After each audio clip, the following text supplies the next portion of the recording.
Assalamualaikum warahmatullahi wabarakatuh.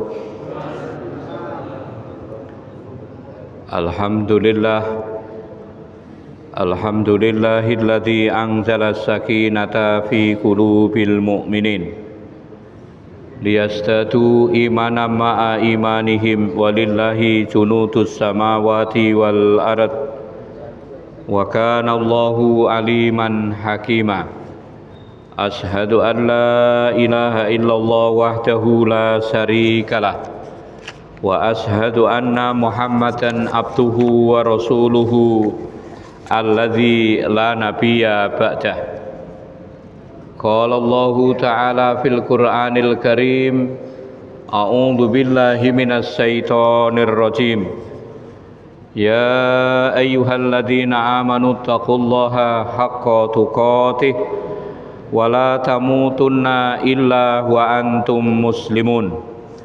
Ya ayyuhan nasu taqu rabbakum alladzi khalaqakum min nafsin wahidah wa khalaqa minha zawjaha wa bassa minhuma rijalan katsiran wa nisaa'a wattaqullaha alladzi tasaaluna bihi wal arham innallaha kana 'alaikum raqiba. Wa qala aidan utlu ma ukhiya ilaika minal kitab wa aqimis shalah inna sholata tanha 'anil fahsya'i wal munkar wa la dzikrullahi akbar wallahu ya'lamu ma tasnaun.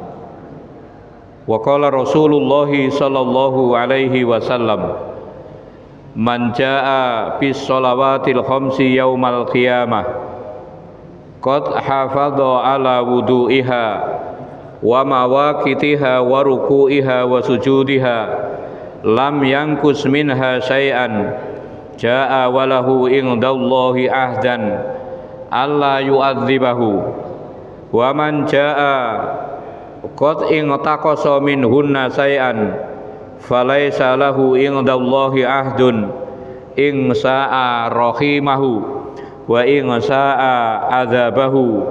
Al hadis au kamakol. Ma'asyiral muslimin, ibu-ibu, bapak-bapak, hadirin wal hadirat, jamaah kajian rutin Jumat malam Masjid Al-Ikhlas yang berbahagia. Alhamdulillah, malam ini Allah masih memberikan nikmat kepada kita, nikmat yang berupa kesehatan, nikmat yang berupa kesempatan, lebih-lebih nikmat yang berupa iman, sehingga kita bisa hadir, kita bisa bertemu di masjid ini dalam rangka untuk melakukan sholat maghrib berjamaah, dalam rangka untuk thalabul ilmi, dalam rangka untuk melakukan sholat isya berjamaah. Harapan kita mudah-mudahan seluruh amaliyah kita, khususnya yang kita lakukan pada malam ini, mudah-mudahan diterima oleh Allah subhanahu wa ta'ala. Amin, amin, Allahumma amin. Yang kedua, sholawat dan salam mudah-mudahan tetap diberikan kepada junjungan kita Rasulullah Muhammad sallallahu alaihi wasallam. Mudah-mudahan Allah senantiasa membimbing kita, Allah senantiasa memberikan pertolongan kepada kita, sehingga kita bisa meneladani sunnah-sunnah beliau sampai akhir hayat kita. Harapan kita mudah-mudahan kita semua digolongkan dalam kelompok orang-orang yang mendapatkan syafaatnya besok di hari kiamat. Amin, amin, Allahumma amin. Ibu, bapak-bapak yang berbahagia, sebelum kita mulai, monggo kita doakan saudara-saudara kita yang ada di Aceh, yang ada di Sumatera Barat, yang ada di Sumatera Utara, yang terkena musibah longsor.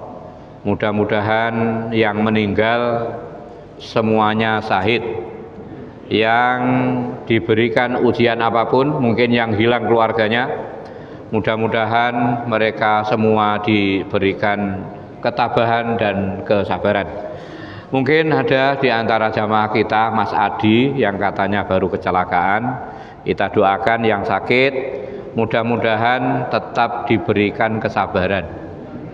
Kita ngomong sabar itu gampang, Pak. Tetapi ketika kita sedang sakit, ternyata sabar itu juga berat. Makanya yang sakit, yang diuji, kita doakan mudah-mudahan mereka semua diberikan kesabaran oleh Allah Subhanahu wa taala. Yang sakit, yang mendapatkan ujian, mudah-mudahan dosa-dosanya digugurkan oleh Allah Subhanahu wa taala. Yang sakit, yang diuji, mudah-mudahan yang sakit, mudah-mudahan segera diberikan kesembuhan oleh Allah Subhanahu wa taala. Amin. Amin. Allahumma amin. Ibu-ibu, bapak-bapak yang berbahagia, monggo kita mulai dengan bacaan basmalah bersama-sama. Bismillahirrahmanirrahim. Oke, tema kita pada malam ini adalah pengertian menegakkan sholat dan keutamaannya. Kita kalau membaca Al-Quran, Pak, kalau jenengan membaca Al-Quran, kita sering mendengar lafaz, misalnya dalam Quran surah Al-Baqarah ayat 3 itu, alladzina yu'minuna bil ghaibi wa yuqimunas shalah wa bil akhirati hum yuqinun, yaitu orang-orang yang beriman kepada yang gaib. Alladzina yu'minuna bil ghaibi wa yuqimunas sholata, dan mereka menegakkan sholat. Wabil akhiratihum yuqinun, dan kepada kehidupan akhirat mereka yakin. Bapak-bapak yang berbahagia, kata uqimus sholah atau mungkin bahasanya menegakkan sholat, Pak, itu di dalam Al-Quran disebut sebanyak 43 kali. Saya ulang lagi. Jadi kata menegakkan sholat ditulis dalam berbagai bentuk. Di dalam Al-Quran itu disebut sebanyak 43 kali. Yang 9 kali, yang 9 kali Allah tulis dalam bentuk kalimat perintah. Misalnya di dalam Al-Quran surah Al-Ankabut surat nomor berapa itu? 29 ayat nomor 45, Allah dawuh, a'udzubillahi minasyaitonir rajim, bismillahirrahmanirrahim, utlu ma uhiya ilaika minal kitab wa aqimis shalah innas sholata tanha anil fahsai wal munkar wala dzikrullahi akbar wallahu ya'lamu ma tasnaun. Jadi dalam ayat itu kata uqimah sholah, atau jadi menegakkan sholat, dalam ayat itu ditulis dalam bentuk apa itu fi'il amr atau kalimat perintah. Bacalah kitab, tegakkan sholat, sesungguhnya sholat itu menegakkan mencegah dari perbuatan keji dan mungkar. Bapak-bapak yang berbahagia, jadi kata menegakkan itu kan kalau dalam bahasa Arabnya, dalam bahasa Arabnya itu artinya adalah qoma yaqumu, itu artinya tegak. Kemudian secara istilah, Pak, para ulama tafsir, misalnya jenengan baca dalam tafsir Bahawi atau dalam tafsir Qurtubi, jadi kata yuqimus sholah, orang yang menegakkan sholat itu di sana ditulis dengan bahasa ngeten,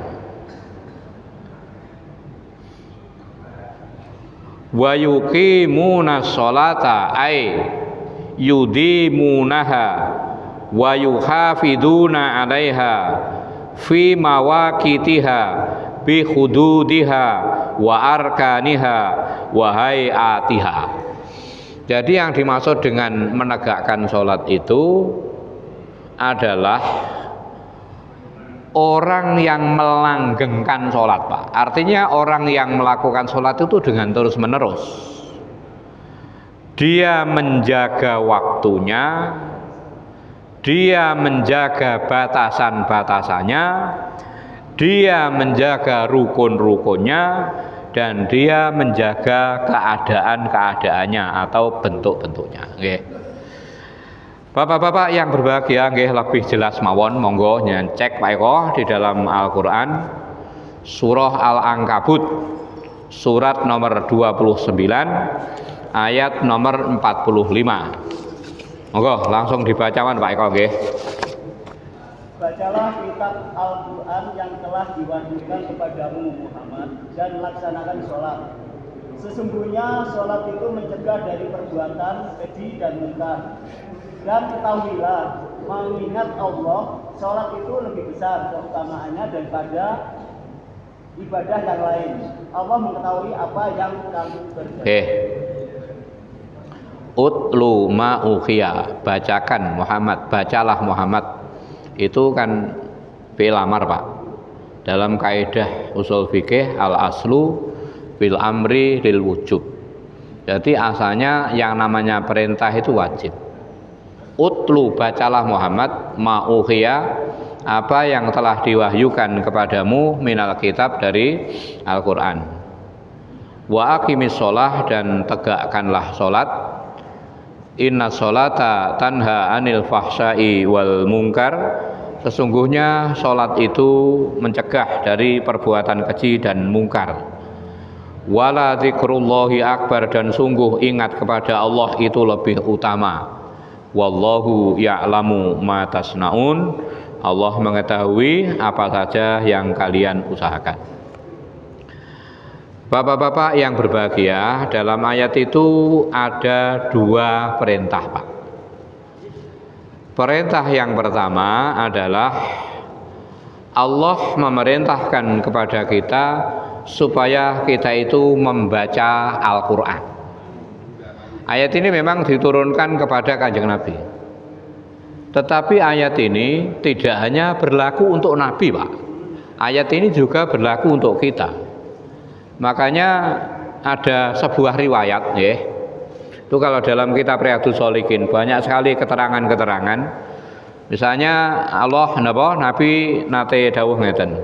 Iqra'ul Qur'an fa innahu ya'ti yaumal qiyamati safi'an li ashabih. Bacalah Al-Qur'an. Iqra'ul Qur'an, bacalah Al-Qur'an.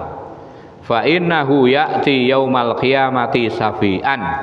Karena bacaan Al-Quran itu akan menjadi penolong Pak besok pada hari kiamat li ashabih, kepada orang yang membacanya.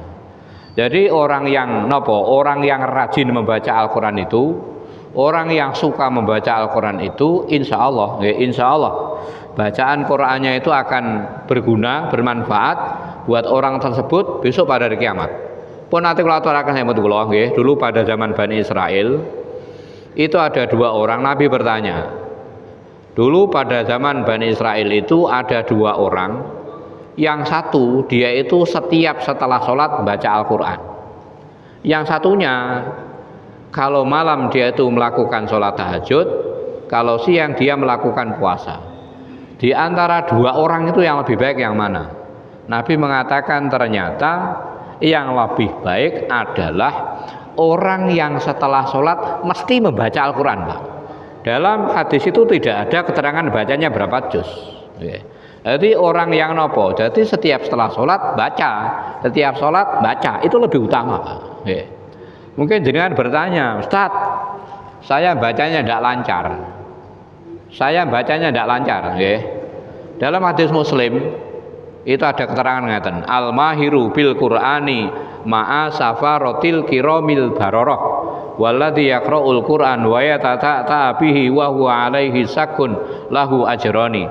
Orang yang lancar baca Quran Pak nggih.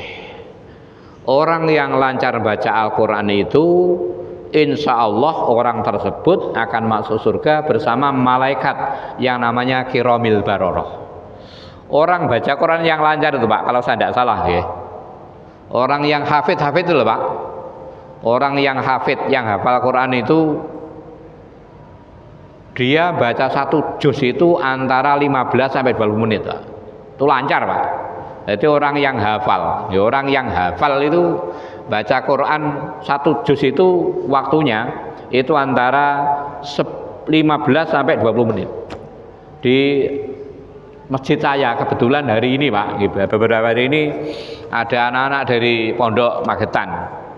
Ada yang hafal 10 juz, ada yang hafal 15 juz, ada yang hafal 25 juz. Saya tanya, Mas, sampean baca Quran 1 juz itu butuh waktu berapa menit? 15 sampai 20 menit, Pak. Kalau orang bacanya Qurannya lancar, Pak, lancar tapi tidak hafal, itu insya Allah 1 juz itu butuh waktu setengah jam.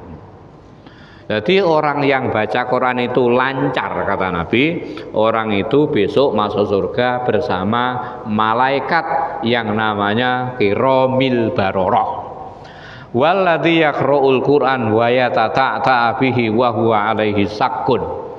Orang yang baca Al-Quran tapi berat, Pak. Bacanya tidak lancar. Bacanya tidak lancar. Mungkin di antara kita, mungkin jenengan lancar, Pak. Setiap pagi ada kajian. Napa? Teng mriki. Baca Quran nggih. Orang yang tidak pernah baca maksud saya, nggih. Jadi orang yang baca Qurannya itu tidak lancar, dia berat. Nabi mengatakan lahu ajroni, orang itu mendapatkan pahala 2, Pak. Jadi baca Quran itu tidak lancar pahalanya 2. Kalau lancar insya Allah orang itu masuk napa niku surga bersama para malaikat. Yeah.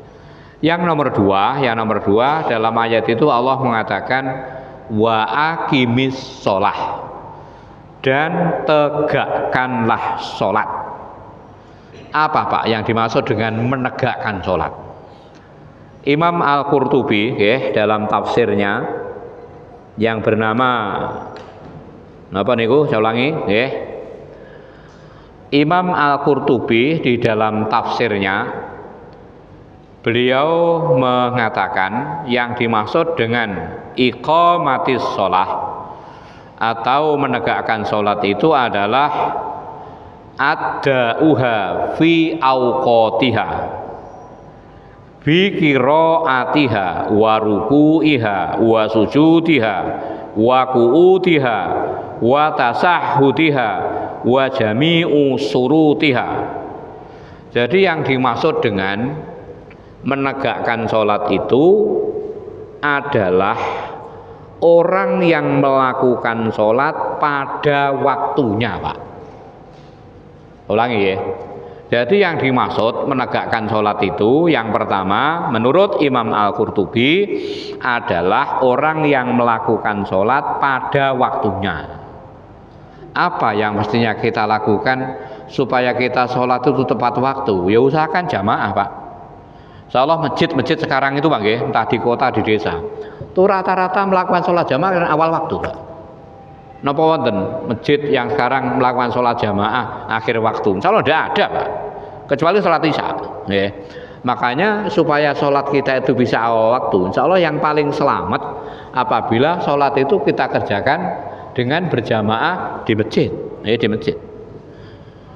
Atau misalnya, kalau kita tidak berjamaah di masjid, usahakan, Pak, sholat itu selalu jamaah, Pak. Jadi sholat itu selalu jamaah. Jadi yang dimaksud dengan menegakkan sholat itu yang pertama, sholat itu dikerjakan pada waktunya. Yang nomor 2, sholat itu dibaca, yang dijaga bacaannya, Pak. Makanya dalam hadis ini tentang orang yang berhak ngimami itu yang paling berhak pertama kan aqra'uhum, Pak. Jadi yang paling berhak untuk ngimamin sholat itu adalah orang yang paling bagus bacaannya, bukan orang yang paling banyak hafalannya. Kenapa? Karena bagus dan tidaknya bacaan itu kira-kira ulangi. Jadi bagus dan tidaknya bacaan imam itu kira-kira mempengaruhi khusyuk atau tidak, Pak Imam? Mempengaruhi, Pak. Misalnya jenengan sholat jenengan sholat maghrib, imamnya bacanya ndak enak, lo yakin jenengan gerundel, Pak? Makanya orang sholat itu Nabi mengatakan jadi orang yang paling berhak menjadi imam itu adalah aqra'uhum. Jadi orang yang paling enak, orang yang paling lancar, orang yang paling fasih di dalam membaca Al-Qur'an. Ini kalau kita lanjutkan Bang. Jadi yang dimaksud dengan menegakkan sholat itu adalah orang yang ketika sholat itu bacanya dijaga Pak. Mungkin bacaan Fatihahnya, bacaan rukuknya, bacaan sujudnya, artinya ngeten. Jadi bacanya itu jangan terburu-buru Pak. Kalau misalnya kita sholat itu terlalu cepat, bacanya terlalu cepat, Fatihah seambekan Pak katanya. Orang baca Fatihah satu nafas itu, kalau menurut ilmu tajwid tidak apa-apa, tapi menurut dawuhnya Kanjeng Nabi tidak boleh. Kenapa? Karena ketika kita sedang baca Fatihah itu ada dialog Pak antara kita dengan Allah. Misalnya ketika kita mengatakan alhamdulillahi rabbil alamin, kan dijawab hamidani abdi, telah menyanjungku, telah memujiku hamba. Jadi sunnahnya dari Kanjeng Nabi itu ketika kita baca Fatihah itu adalah ayatan-ayatan per ayat, satu ayat berhenti, satu ayat berhenti, satu ayat berhenti, bukan satu nafas. Atau mungkin bacaan-bacaan yang lain Bang. Jadi bacaan-bacaan yang lain dalam sholat itu kita bacanya itu nopo nggih. Jadi jangan terburu-buru. Jangan terburu-buru, kita bacanya pelan-pelan, kalau bisa diresapi Pak, diresapi.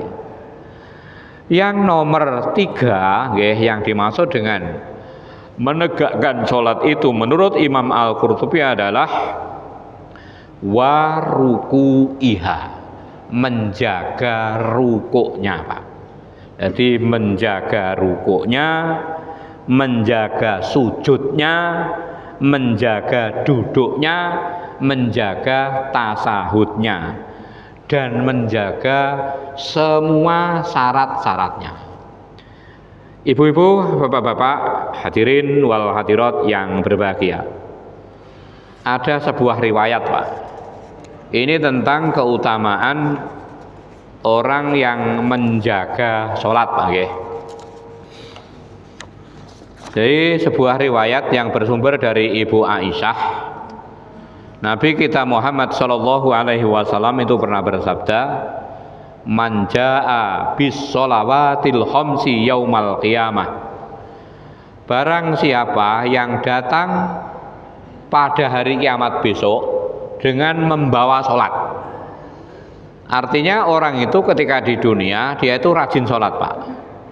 Qad hafadho ala wudu'iha, orang itu ketika sholat wudunya dijaga Pak. Dia menjaga wudunya, dia menjaga waktunya, dia menjaga rukuknya, dia menjaga sujudnya. Lam yangkus minha say'an, orang itu tidak mengurangi barang sedikit pun Pak. Betul-betul dijaga, wudunya dijaga, waktunya dijaga, rukuknya dijaga, sujudnya dijaga, tidak dikurangi sedikit pun. Ja'a walahu indallahi ahdun alla yu'adzibahu, orang itu datang kepada Allah dan Allah punya janji alla yu'adzibahu, Allah tidak akan menyiksanya Pak. Jadi orang yang pada hari kiamat dia membawa pahala sholat, dan sholat itu betul-betul dijaga, wudunya dijaga, rukuknya dijaga, waktunya dijaga, sujudnya dijaga, duduknya dijaga, maka Allah janji, aku tidak akan menyiksa orang itu. Itu yang pertama.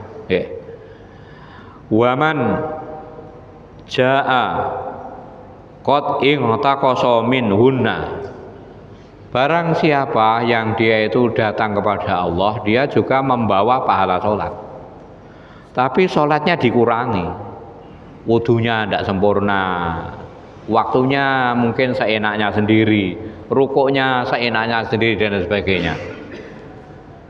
Nabi mengatakan falaisa lahu indallahi ahdun, Allah tidak punya janji Pak pada orang itu.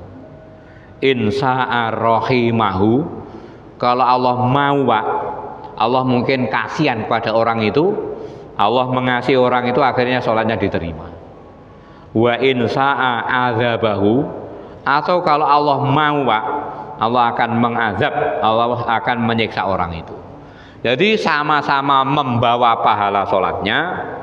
Kalau sholatnya itu dijaga Pak, nggih, dijaga rukuknya, dijaga wudunya, dijaga bacaannya, Allah berjanji, aku tidak akan menyiksa orang itu. Tapi kalau dia membawa pahala sholat, sementara sholatnya itu apa? Tidak diperhatikan rukun-rukunnya, tidak diperhatikan wudunya dan sebagainya, aku tidak berjanji kepada orang itu.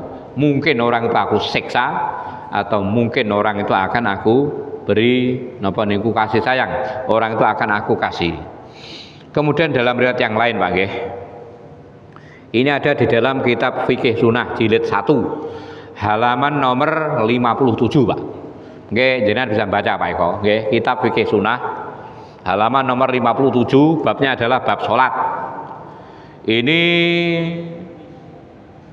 adalah tentang hukum meninggalkan sholat, hadis yang nomor 3. Man hafadha 'alaiha, barang siapa yang menjaga sholat,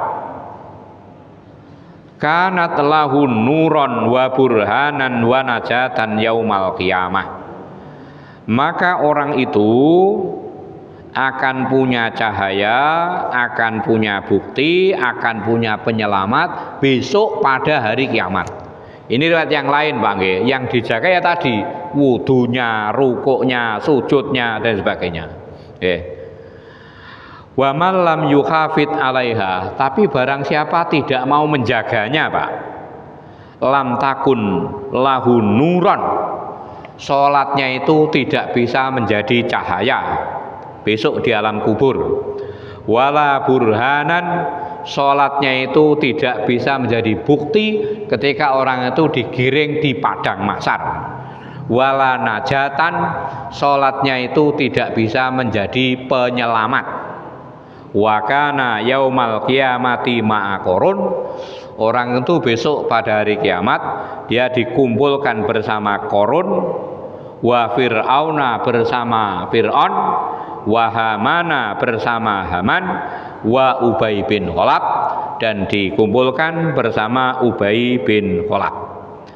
Ibu-ibu, bapak-bapak, hadirin wal hadirat yang berbahagia, Ibnu Qayyim al-Jauziyah ketika menjelaskan hadis ini Pak nggih, beliau mengatakan barang siapa yang meninggalkan sholatnya karena sibuk ngurusi hartanya Pak, maka orang itu akan dikumpulkan bersama Qarun. Barang siapa yang sibuk dari sholatnya karena kekuasaannya, orang itu besok pada hari kiamat akan dikumpulkan bersama Fir'aun. Barang siapa yang sibuk dari sholat karena jabatannya, orang itu akan dikumpulkan bersama Haman. Barang siapa yang sibuk dari sholatnya karena dagangannya, karena bisnisnya, orang itu akan dikumpulkan bersama orang kafir yang namanya Ubay bin Khalaf. Ibu-ibu, bapak-bapak yang berbahagia, jadi yang dimaksud dengan menegakkan sholat itu, saya ulang lagi, jadi menjaga wudu, menjaga waktunya, menjaga rukuknya, menjaga sujudnya. Niki keterangan hadis yang ngeten Pak. Ini juga ada di dalam kitab Riyadhus Shalihin. Babnya bab wudu, saya ingat saya, Nabi dawuh ngeten. Apabila idza tawaddoa al-abdul muslim, apabila orang muslim itu berwudu, fahosala wajhahu, kemudian dia membasuh wajahnya Pak, khuttat khotoyahu min wajhihi, maka dosa yang berasal dari wajah itu hilang Pak. Orang muslim yang berwudu kemudian dia membasuh tangannya, dosa yang berasal dari tangan itu hilang Pak. Orang muslim yang berwudu ketika dia membasuh kakinya, dosa yang berasal dari kaki itu hilang. Itu apabila wudunya dikerjakan dengan sempurna, Pak. Tetapi apabila orang melakukan wudu dengan tidak sempurna, jenengan bisa membaca dalam kitab Bulughul Maram, babnya bab wudu. Di sana ada hadis bunyinya ngeten, wailun lil aqabi minan nar. Celaka, Pak, bagi tumit-tumit yang tidak terbasuh. Artinya orang yang berwudu tapi wudunya tidak sempurna, tidak diakui, Pak, oleh Nabi. Makanya napa orang yang dikatakan menegakkan sholat itu yang pertama yang dijaga ini wudunya, Pak, wudunya. Saya orang sholat itu durasinya lama, Pak. Di Pondok Temboro Magetan itu katanya, Pak, itu kalau sholat taraweh itu satu malam 30 juz, Pak Imam. Mulai habis isak sampai jam 3 setiap hari ngoten terus. Setiap hari, Pak. Cara jenengan ngoten dos pundi, Pak? Nggih. Setiap hari. Jadi tiap hari itu sholatnya 30 juz. Katanya satu rakaat itu yang dibaca berapa ya? 1,5 juz, Pak. 1,5 juz itu Al-Baqarah. Ada baca Quran surat Baqarah 1 juz itu setengah jam, Pak. Itu lek jenengan lancar. Lha niku 1,5 juz. Wis suwi, Pak, intine suwi, Pak, nggih. Jadi walaupun orang sholatnya itu lama, tapi kalau wudunya tidak benar, mboten ditampa, Pak. Makanya wudu itu harus betul-betul diperhatikan. Makanya dalam kitab-kitab fikih, dalam kitab-kitab fikih, masalah toharoh itu ditulis di bab pertama, Pak, karena pentingnya wudu, Pak. Jadi pentingnya toharoh, jadi pentingnya bersuci. Itu selalu, Pak, nggih. Jenengan kalau baca semua kitab fikih, Pak, Bulughul Maram, bab pertama masalah toharoh. Jangan baca kitab napa malih nggih Subulus Salam. Pertama, ini ku thaharah, Pak, berwudu, bersuci. Jangan baca kitab Nailul Autor. Pertama, ya bab thaharah, Pak. Karena pentingnya bersuci itu oleh para ulama fikih itu diletakkan di bab yang pertama. Yang nomor 2, nggih menika yang dimaksud dengan menegakkan sholat itu menjaga waktunya. Ini kalau ayatnya mungkin jenengan hafal, Pak, nggih. Inna sholata kanat 'alal mu'minina kitaban mauquta. Salat itu telah diletak salat itu telah ditetapkan waktunya. Dalam hadis mau Nabi mengancam, Pak. Salah satun la yaqbalullahu sholatahum, ada 3 golongan yang sholatnya tidak diterima. Ulang lagi. Salah satun la yaqbalullahu sholatahum, ada 3 golongan yang napa niku sholatnya tidak diterima. Siapa? Yang pertama, rajulun yaumul qauma wa hum lahu karihuna, seorang imam, seorang laki-laki yang menjadi imam dan dia dibenci oleh makmum, Pak. Buat, Pak, jadi imam niku, nggih. Jadi imam yang dibenci makmum itu ndak dapat pahala, Pak, salatnya. Tentunya bencinya yang beralasan, bukan karena punya masalah. Mungkin orang itu akhlaknya ada bagus, bacanya tidak bagus, nekat jadi imam. Makmum mboten seneng niku, nggih. Itu menyebabkan apa nggih? Salatnya tidak diterima. Yang nomor 2, Nabi mengatakan wa rajulun la ya'tuna sholata illa zubaron. Seorang laki-laki yang dia itu tidak mengerjakan sholat kecuali terlambat, Pak. Misalnya jenengan satu ketika sholat subuh jam 7, asal mboten, Pak. Suatu ketika, kada apa-apa. Tapi kalau jenengan setiap hari sholat subuh jam 7, ini tidak boleh, Pak, nggih. Seperti yang saya bilang kemarin, orang qobliyah subuh itu mestinya ya sebelum subuh. Tapi boleh qobliyah subuh itu suatu ketika dikerjakan setelah subuh. Itu kalau memang keadaan yang tidak mendukung, nggih. Jadi menjaga apa? Menjaga wudunya, menjaga waktunya. Nomor 3, menjaga rukuk dan sujudnya. Nggih, saya bacakan. Nabi nate dawuh ngaten, nggih. Ini ancaman, nggih. Ancaman orang yang ketika rukuk dan sujud itu tidak sempurna. Inna aswa'an nasi sariqatan alladzi yasriqu min sholatihi. Sesungguhnya pencuri yang paling jelek. Inna aswa'an nas, sesungguhnya sejelek-jelek manusia. Sariqatan yang mencuri. Alladzi yasriqu min sholatihi, yaitu orang yang mencuri dalam sholatnya, Pak. Ai la yutimmu ruku'aha wala sujuda, yaitu orang yang sholat ketika ruku, ketika sujud itu tidak sempurna, Pak. Makanya ngeten Pak nggih. Jadi barometer baik dan tidaknya sholat seseorang itu rukuk dan sujud, Pak. Rukuk dan sujud. Makanya tadi Imam Al-Qurtubi mengatakan, jadi orang yang menegakkan sholat itu dia melanggengkan sholat, artinya sholat dikerjakan terus menerus. Yang nomor dua, dia menjaga batasan-batasannya, jadi menjaga syarat-syaratnya, dia menjaga rukun-rukunnya, dia menjaga bentuk-bentuknya atau keadaan-keadaannya. Kalau rukuk itu mestinya kan membentuk napa sudut 90 derajat. Itu kalau bisa. Rukuk itu kan perintahnya Kanjeng Nabi kan napa? Dua telapak tangan kita itu memegang lutut, kemudian punggung kita antara kepala dan punggung itu lurus, Pak. Itu ngantos-ngantos nggih. Jadi misalnya ada telur ditaruh di atas punggung kita, itu mboten glinding, Pak. Jadi membentuk sudut 90 derajat. Itu kalau memungkinkan, nggih. Mungkin kita yang mungkin kena asam urat atau apa, yo benten malih nggih. Bapak-bapak yang berbahagia. Kemudian di ayat selanjutnya Allah mengatakan inna sholata tanha anil fahsai wal munkar. Sesungguhnya sholat itu mencegah dari perbuatan keji dan perbuatan mungkar. Ada sebuah kisah yang berasal dari sahabat Anas bin Malik. Anas bin Malik qala kana fata minal ansori yusolli ma'an nabiyyi sallallahu alaihi wasallam walam yada sayan minal fawakhisa wasarakah illa raqibahu. Dulu pada zaman Nabi, Pak, ada seorang pemuda. Pemuda ini selalu mengikuti Nabi ketika melakukan sholat.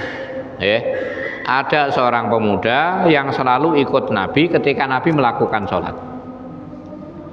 Walam yada sayan minal fawakhisa wasarakah. Tapi orang ini tidak bisa meninggalkan perbuat jeleknya. Dia nyurinya tetap, dia melakukan perbuatan kejinya tetap, Pak. Semuanya dilakukan. Wa dzakara lin Nabi sallallahu alaihi wasallam. Akhirnya kasus itu, peristiwa itu, kejadian itu disampaikan kepada Kanjeng Nabi. Ada orang yang napa niku sering melakukan sholat, tapi dia juga masih melakukan perbuatan maksiat. Nabi kemudian dawuh ngeten, inna sholata satanhahu. Ketahuilah bahwasanya sholat yang ia lakukan itu akan bisa mencegahnya dari perbuatan keji. Akhirnya pemuda itu terus bertobat, Pak. Dia terus bertobat, akhirnya keadaannya menjadi bagus. Dan Nabi bersabda, alam aqul lakum, bukankah aku telah mengatakan kepada kamu. Artinya ngeten, Pak, nggih. Salat itu, Pak, nggih. Jadi salat itu apabila kita kerjakan dengan betul-betul, kita kerjakan dengan sungguh-sungguh, maka insya Allah sholat itu akan bisa mencegah dari perbuatan keji dan perbuatan mungkar. Ibu-ibu, bapak-bapak, hadirin wal hadirat yang berbahagia. Dalam riwayat yang lain, Pak nggih, Nabi mengancam, Pak, malam tantahu sholatahu anil fahsyai wal munkar. Barang siapa yang sholatnya, Pak, orang yang sholatnya itu tidak bisa mencegah dari perbuatan keji dan mungkar, lam tazidhu minallahi illa bu'da, maka sholatnya itu justru menjadikan orang itu semakin jauh dari Allah Subhanahu wa ta'ala. Jadi sholat yang kita lakukan itu, Bang, sholat yang kita lakukan itu mestinya itu bisa mencegah kita dari perbuatan keji dan mungkar. Makanya ketika ada orang sholat tapi keji dan mungkarnya tetap dilakukan, Nabi mengatakan, sholatnya itu hanya akan menjadikan dia itu jauh dari Allah Subhanahu wa Ta'ala.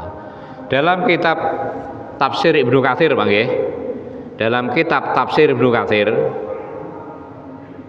ini ya ketika menafsiri surat Al-Ankabut ayat nomor 45.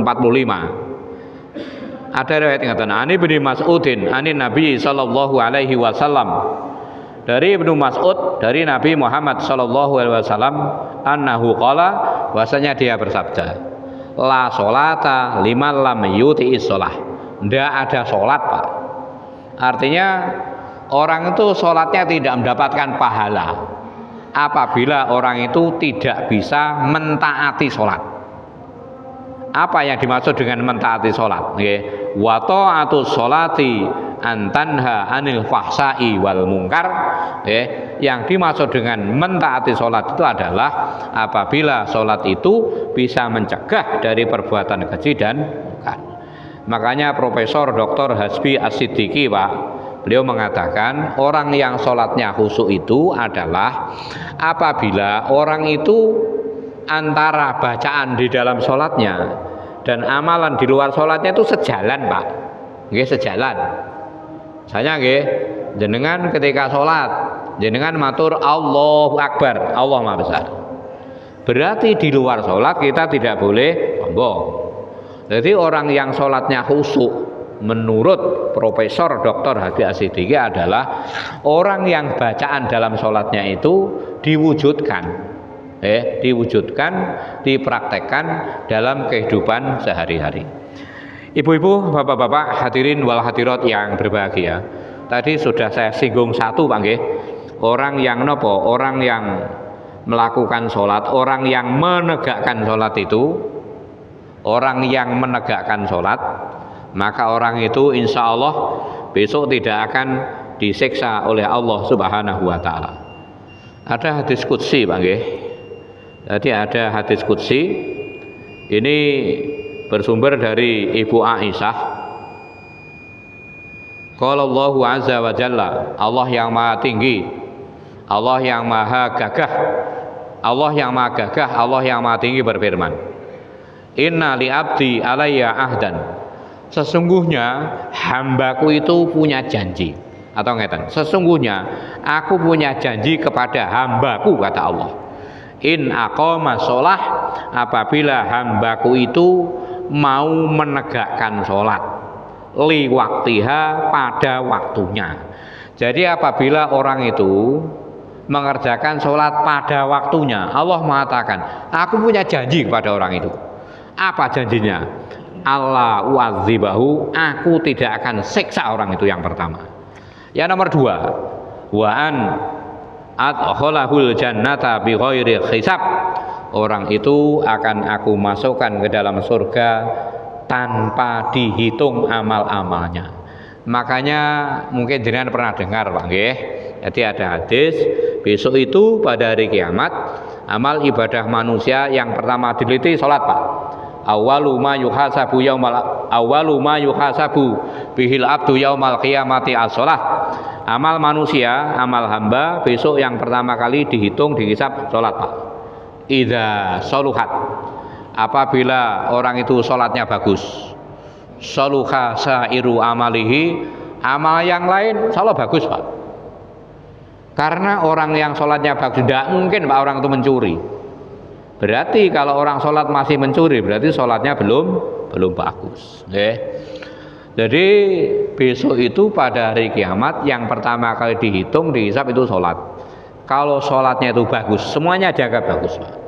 Idza fasadat, apabila sholatnya itu jelek, Pak, fasada sairu amalih, maka amal-amal yang lain itu juga dianggap jelek. Itu pentingnya sholat, Pak. Jadi pentingnya sholat, makanya supaya sholat kita itu sempurna, supaya sholat kita itu baik, diusahakan kita melakukan sholat itu selalu jamaah, Pak. Mungkin di rumah, lebih-lebih kita jamaah di masjid. Sholat kita kerjakan dengan jamaah di masjid. Yang nomor dua, Sholat itu kita kerjakan di awal waktu. Kemudian ayat itu ditutup wala zikrullahi akbar, dan ingat kepada Allah itu lebih besar. Itu ada yang menafsir ingatan bagi. Ingatnya Allah kepada manusia itu lebih banyak, Pak, dibanding ingatnya manusia kepada Allah. Salah nggih? Kita ingat kepada Allah tuh di waktu sholat, berarti kita kan cuma 25 menit. Jadi ingatnya Allah kepada manusia itu lebih banyak dibanding ingatnya manusia kepada Allah ketika orang itu melakukan sholat. Yang pertama. Yang nomor dua, yang dimaksud dengan wala zikrullahi akbar, itu artinya pahala yang Allah berikan kepada manusia, pahala yang Allah berikan kepada manusia itu lebih banyak, Pak, daripada amal ibadah yang dilakukan oleh manusia. Misalnya, Nabi karena tidak mengatakan kullu amali ibnu adama yudha'afu wal hasanatu bi asri amsalihha ila sab'i mi'ati dhifin. Setiap amal manusia itu dilipat gandakan, Pak. Wal hasanatu bi asri amsalihha, amal baik itu catatannya 10 sampai 700. Jenengan ngaji satu kali ngaten iki, nggih. Itu catatannya antara 10 sampai 700. Jenengan infak aqua 1, Pak. Satu nggih. Itu pahala dari Allah atau balasan dari Allah itu antara 10 sampai 700, nggih. Jadi ingatnya Allah kepada manusia atau pahala yang Allah berikan kepada manusia itu jauh lebih banyak daripada amal ibadah yang dilakukan oleh manusia. Terakhir Allah mengatakan wallahu ya'lamu ma tasnaun, Allah Maha mengetahui apa saja yang kalian kerjakan. Artinya apa? Semua yang kita lakukan itu Allah tahu, Pak. Artinya apa? Semua yang kita lakukan itu akan dibalas oleh Allah. Maksudnya Allah tahu itu Allah akan memberi balasan. Makanya dalam Quran surat yang terkenal itu wa may ya'mal misqala dzarratin khairan yarah wa may ya'mal misqala dzarratin syarran yarah. Siapa yang melakukan, barang siapa melakukan kebaikan sekecil apapun, Pak, orang itu akan melihat balasannya. Orang yang melakukan kejelekan sekecil apapun, dia akan melihat balasannya. Jadi yang dimaksud dengan Allah mengetahui apa yang diusahakan manusia, artinya Allah akan membalas, Allah akan memberikan balasan terhadap semua amal ibadah dan kejelekan manusia. Ibu-ibu, bapak-bapak yang berbahagia, kalau disimpulkan jadi yang dimaksud dengan menegakkan sholat itu orang yang menjaga wudhu, orang yang menjaga waktu sholat, orang yang menjaga bacaan sholat, orang yang menjaga rukuk di dalam sholat, orang yang menjaga sujud di dalam sholat, orang yang menjaga duduk di dalam sholat, dan orang yang menjaga rukun-rukun di dalam sholat. Kemudian balasannya apa? Orang yang melakukan itu di dunia, insya Allah sholatnya itu akan bisa menghentikan orang itu dari semua perbuatan maksiat. Itu yang pertama. Yang nomor dua, orang yang menegakkan sholat itu Allah berjanji, aku tidak akan siksa orang itu, Pak. Yang ketiga, orang yang menjaga sholat itu, orang yang menegakkan sholat itu Allah berjanji, aku akan masukkan orang itu dalam surga dengan tanpa dihisab. Kalau dalam surat Al-Mu'minun niku seperti niku, orang wal alladzina hum ala sholatihim yuhafidun. Jadi orang yang melanggengkan sholat, orang yang sholatnya itu dikerjakan dengan terus-menerus. Ulaika humul warisun, orang itu akan mendapatkan warisan. Alladzina yarisunal firdaus, orang itu akan mendapatkan warisan yang namanya surga firdaus. Mudah-mudahan kita semua yang berkumpul di masjid ini digolongkan oleh Allah dalam kelompok orang-orang yang bisa menegakkan sholat, orang-orang yang bisa menjaga sholat kita sehingga sholat kita itu ada pengaruhnya dalam kehidupan kita. Sholat kita itu akan bisa menyelamatkan kita dari neraka. Sholat kita itu akan mengantarkan kita ke dalam surga. Sholat kita itu bisa mengantarkan kepada surga yang paling tinggi, yang namanya surga Firdaus. Mungkin mekaten yang bisa saya sampaikan. Kalau jenengan kurang napa nggih, kurang paham, kurang luas, jenengan bisa membaca, Pak. Jenengan bisa baca di semua kitab tafsir, nggih. Surat Al-Ankabut ayat nomor 25. Tapi yang saya baca tadi kebanyakan itu dari tafsir Qurtubi, Pak, nggih. Jadi tafsir Qurtubi ada, tafsir Ibnu Katsir ada, tafsir Bawi hampir sama, Pak, nggih, tiap tafsir nggih. Salam kata nggih, apabila ada benarnya datangnya dari Allah, apabila ada salahnya datangnya dari saya sendiri. Monggo kita tutup dengan doa kafaratul majlis. Anakallahumma wa bihamdika asyhadu an la ilaha illa anta astaghfiruka wa atubu ilaik wal afu minkum wa akhiran assalamualaikum warahmatullahi wabarakatuh.